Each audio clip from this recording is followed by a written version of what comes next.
In the last video, we learnt about organic chemistry.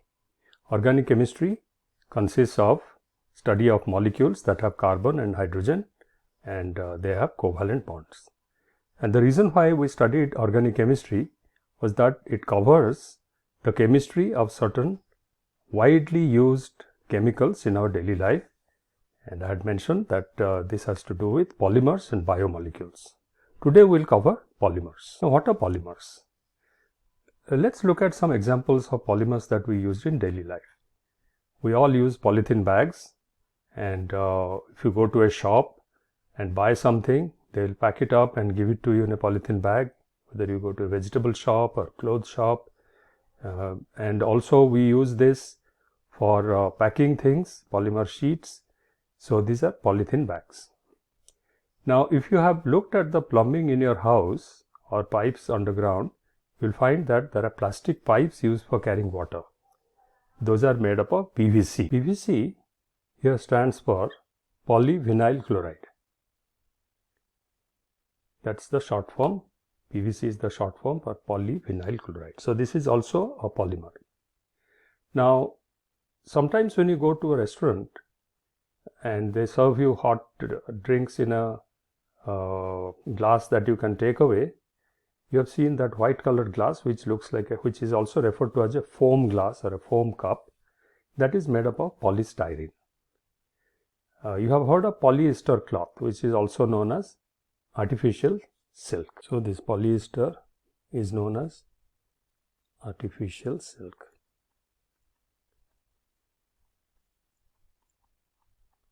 Also known as art silk.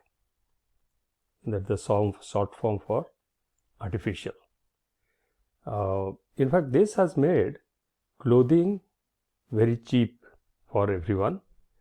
Earlier, we only depended on cotton fabric. Okay, so cotton fabric, which is made by cotton that is grown in the farms, and for fancy clothes, we had silk, which is natural silk, which also is a polymer. Now, natural silk is produced by mulberry. Most of the artificial silk that we use, that is produced from mulberry silk worm. Okay, and so this is a natural fiber. Okay, so this grows in trees. These mulberry worms, they make their so they deposit their silk on it, and then we take it, boil it, and recover it. It's a protein polymer. We learn more about protein in biomolecules. So polyester has the same kind of look as silk. It's shiny, and it can be woven into very thin cloth. So it can be very fashionable material. Now polycarbonate, some of you might have heard, these are made up of these make the safety glasses. These are very strong and transparent, and they are used for making safety glasses for industrial uses. You must have heard of Teflon coated frying pan. So many of these frying pans which have a plastic coating, and when you heat it and you fry things, nothing sticks to it. Okay, so these are also called as non-stick pans. Non-stick pans. So they are coated with Teflon. Now Teflon actually is a brand name. So the real material, the polymer that is used, is called PTFE, and this stands for polytetrafluoroethylene.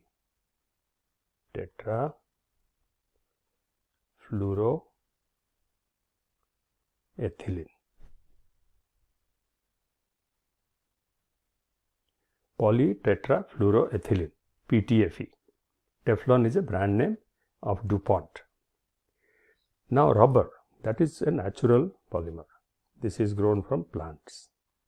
Rubber plant, we take its extract the liquid from inside and process it to produce natural rubber. There is also synthetic rubber.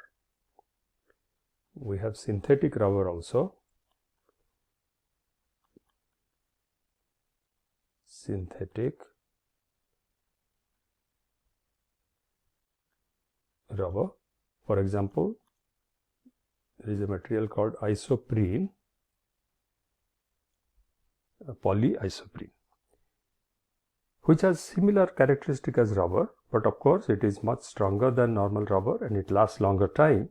It is a little more expensive, and these are used in some very high performance tires.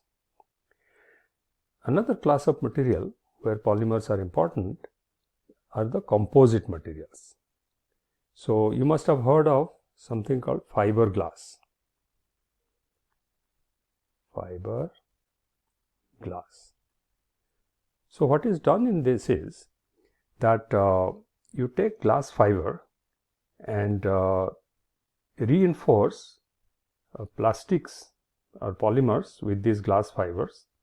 Glass is a very hard material, so that gives the strength that makes materials moldable, and they are easy to fabricate, but they are very strong. So as you can see, there are a lot of materials which we come across in our daily life, like the polythene bag, PVC pipe, styrofoam cups, and polyester cloth, Teflon coated non-stick frying pan, silk, rubber, composite material. They all form plastics. So they are a very important class of materials, and we need to understand how the chemistry of these compounds work. If you go to this Wikipedia article I have referred at the bottom on plastics, they define plastics are a wide range of synthetic or semi-synthetic organic compounds that are malleable and so can be molded into solid objects. Now that is the meaning of plastic. You have two types of material, elastic and plastic. Now elastic material, that is not the elastic that you are normally used to, which is used in our clothes for making them stretchable, but elastic in material science means that if you distort something, for example, if you take a steel rod and you pull it, it will extend, but when you release it, it will come back to its original shape. These are elastic materials. But plastic materials are the ones that you can deform and give a new shape, and they will maintain that shape, and that makes them malleable. Malleable means easy to bend and shape, and they can be molded into solid objects. So when you are making something, you need to be able to form them into the required shapes, and that is the reason why plastics are named as plastics. That's the meaning of moldable material.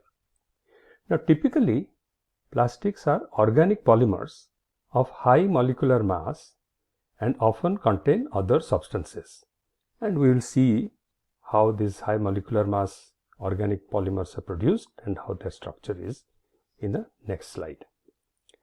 They are usually synthetic, most commonly derived from petrochemicals.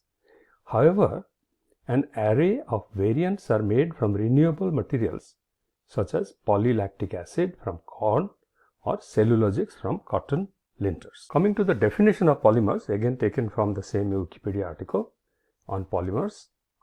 A polymer is a Greek word. So poly means many and mer means part. So many parts are combined together to produce a substance. So polymer is a substance or material consisting of very large molecules or macromolecules composed of many repeating subunits. Due to their broad spectrum of properties, both synthetic and natural polymers play essential and ubiquitous role in everyday life, and you just saw examples of that. Now let's go and have a look at how these molecules are, how they are formed, and how their characteristics are defined by such properties of their molecules by taking one example and studying it in a little bit of detail. Now polythene or polyethylene is this compound that we are going to first discuss. So polythene is poly, so you see two words here, polyethylene or ethylene.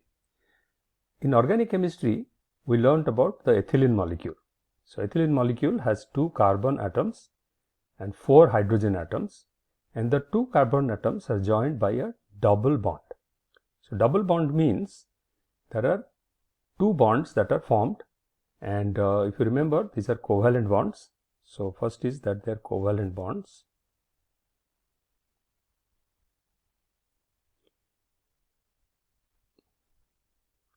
And second is that these bonds are formed by shared electrons.